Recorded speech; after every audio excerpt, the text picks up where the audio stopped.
so this is recipe number 1. It's like an appetizer recipe. And you basically take any kind of olive oil or vegetable oil that you want, put in a good little helping.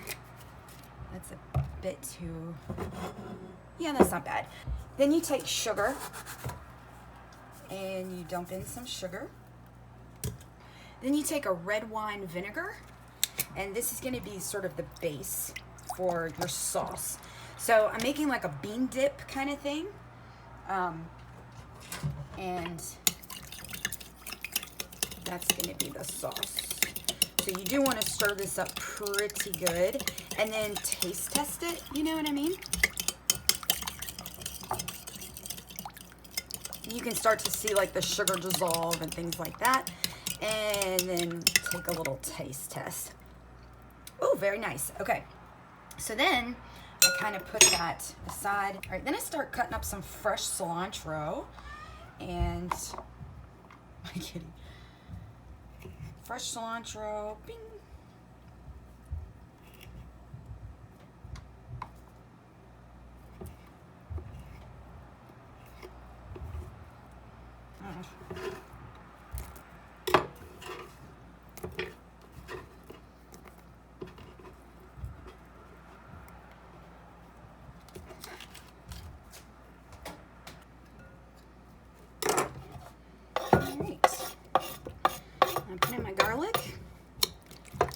That around, and so now you've got a nice sort of, you know, base for your bean dip. Then I take my strained beans and again strain them very, very well, and then I just pour them into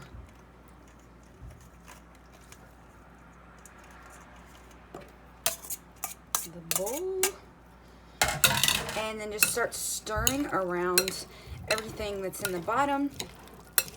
All those nice onions, that great garlic, the cilantro, and you have a beautiful bean dip.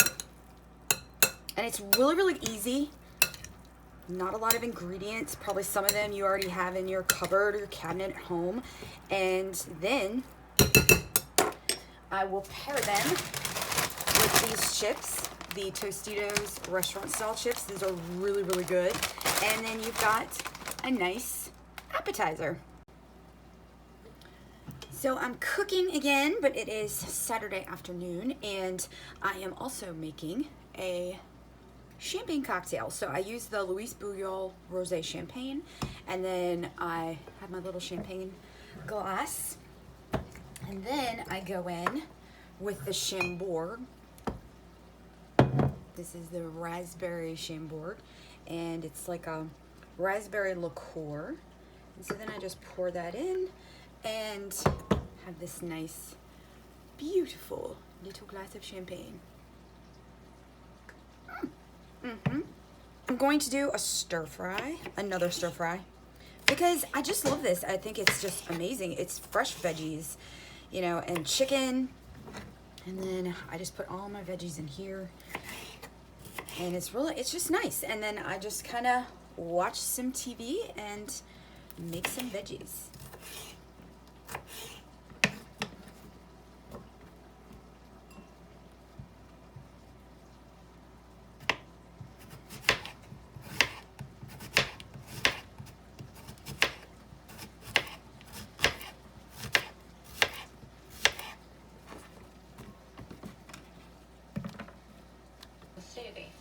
And I went through old record books and census records and city directories and things of that sort. Went down Sydney Street where she was supposed to live, and I've never found any trace of the Meeks whatsoever, so I really don't know what happened to them from there.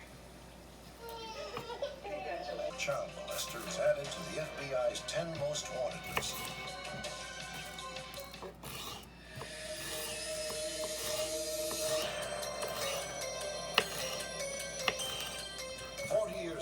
Federal Bureau of Investigation initiated its 10 most wanted list to alert the public of the most dangerous criminals in America. Now from Washington, D.C., a special appeal by FBI Director William Sessions. Since 1950, 125 fugitives on the FBI's 10 most wanted list have been captured, thanks to your help. Tonight, with this broadcast of Unsolved Mysteries, we are announcing the most recent addition to the most wanted list. He is Kenneth Robert Stanton, who is wanted on charges of... Quite often, Stanton comes to the front door of the house, presents himself as a person of authority, and quite often shows a badge as though he were a policeman. Right. So she's getting pretty good, nice and hot. I just added in the tomatoes. I did actually cook the chicken first because I just had so much of it. But yeah, now I'm just adding in kale and tomatoes and all the nice fresh veggies that I chopped up. And, oh, fit for a king. Fit for a king. It's just a nice, like, homey meal that you can cook for yourself or for your family, and it's just healthy, and you've got your protein and you've got your veggies, just something that's super healthy while you're staying at home. And it gives you a lot of food, you know, it gives you a lot of good, just healthy stuff instead of all these prepackaged, you know, just things that will last forever. Fresh food and just providing fresh food for your family is something nice to do that's different, you know, in this time. So this will be recipe number 532 because I don't even know how many days I've been quarantined by this point. But recipe number, I don't know. But anyway, I'm going to be making a chicken peanut sort of Asian, you know, thing. Like stir fry sort of. But just with this peanut sauce and chicken and white rice. So I'm going to keep it very simple. Because this is very spicy in itself. So basically I'm just going to 3 ingredients, have a nice meal. So I'm going to get started on the chicken. A man calling himself Ricardo Diaz was delivered into the hands of U.S. immigration by Mexican authorities. He was turned over to the custody of U.S. officials, and he was incarcerated at the alien detention facility, which is located here in El Paso, Texas. It was actually a lockup there where he is being detained. No charges had been filed against him. It was just an administrative thing.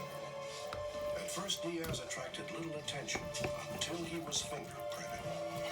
He knew then that it would not take long for his real identity to be uncovered.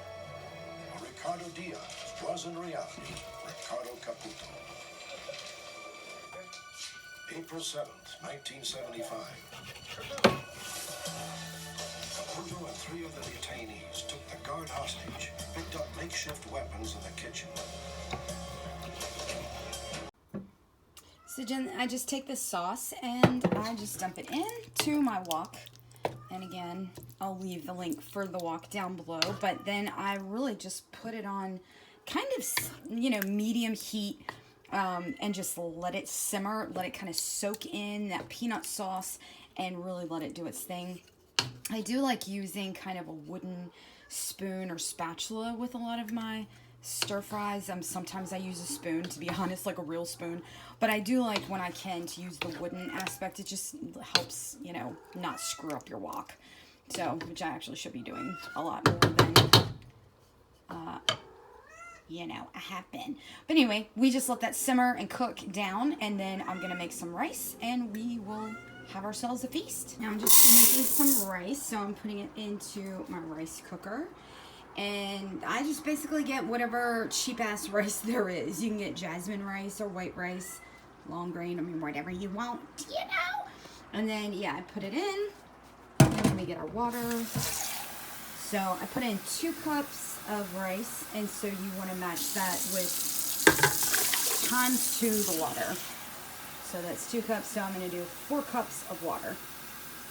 So whatever cup of rice you do, put in times 2 of water.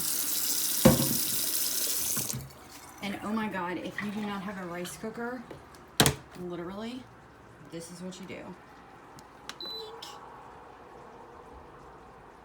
And then hit white rice, and seriously, that's it. So I did add some red onion to this, just to, you know, I like red onion with virtually all of my meals and stir fries and things like that. But for this one, I'm just keeping it really simple, just chicken, the peanut sauce, some nice red onion, just to add a little bit of more flavor. And then, yeah, it's just getting cooking. So we'll just let that continue to simmer. And I'm gonna put that just on low, and then I have the rice cooking, and I will show you the final product. This is the final product. We've got just a nice Asian, you know, chicken, peanut chicken with white rice, and I just think it looks delish. All right, so I'm gonna go into recipe number whatever this is and show you. I am going to make a mimosa. So I'm using not your standard champagne glass, but this is the Louis Bouillot Rosé Champagne. So I pour a little bit of that in there. Then I am going to pour in some Simply Orange. I don't like pulp, so I'll pour that in here. Make myself a nice little mimosa. Then we're going to pop in a little cherry, just for, you know, heck of it. Then I'm going to go in with my Chambord. And it kind of makes like this little blood orange sort of mimosa. Now we're going to get into cooking the actual meal. So today I'm going to go in and do a little special something with the sausage. So basically what I'm going to do is take my Bertolli kind of olive oil and garlic just sauce. And we are going to start pouring that into the pan. Now I'm going to take a little bit of wine and just add that just a smidge and put that aside. So when your wine goes bad or you just maybe only had a glass of it, you can always use it for cooking. So I'm going to add that in. Now I'm going to go in and I'm actually going to do something different with the sausage. Normally I just cut it up, but I'm actually going to take it out of its casing and then put it into the sauce. Now we're going to cook our pasta, and while that's cooking, then I'll show you what I ultimately do. So you basically, if you notice with any sausage, there's always a casing, and then inside is the actual meat. So the casing is what keeps the meat in place to look like a sausage. So that's basically what you have inside the casing. So then you've got your meat. So I'm basically just squeezing out what meat is in the casing. And the casing is just, you know, this sort of organ thing, if you can see that. I know that looks gross right now, but same thing, you know, the way that it looks like a sausage and cooks down into a sausage is inside this casing. So if you just squeeze that out, then you can make more of like a sausage style bolognese kind of sauce.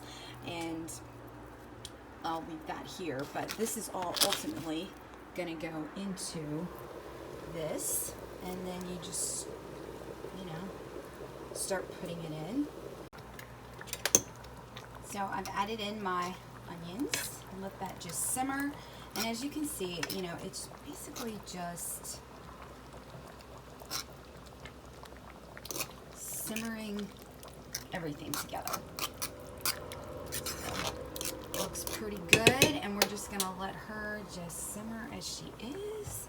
I'm gonna put the top back on, and then the pasta's cooking, so we'll give her a nice little stir. I don't have it on too high, but I'm gonna have like a nice little rigatoni, and then once it starts to get just a little bit done, then we'll add it to the sauce, and then we'll just let everything simmer together. All right, so this is what she looks like now, and we just let it simmer. As you can see, the meat isn't really cooked all the way yet, so we're just gonna let this simmer on low for pretty much about 10 minutes and just let all the heat do its thing, let all that meat get nice and cooked, and then yeah, we'll have a nice like spaghetti sort of bolognese, you know, sausage pasta.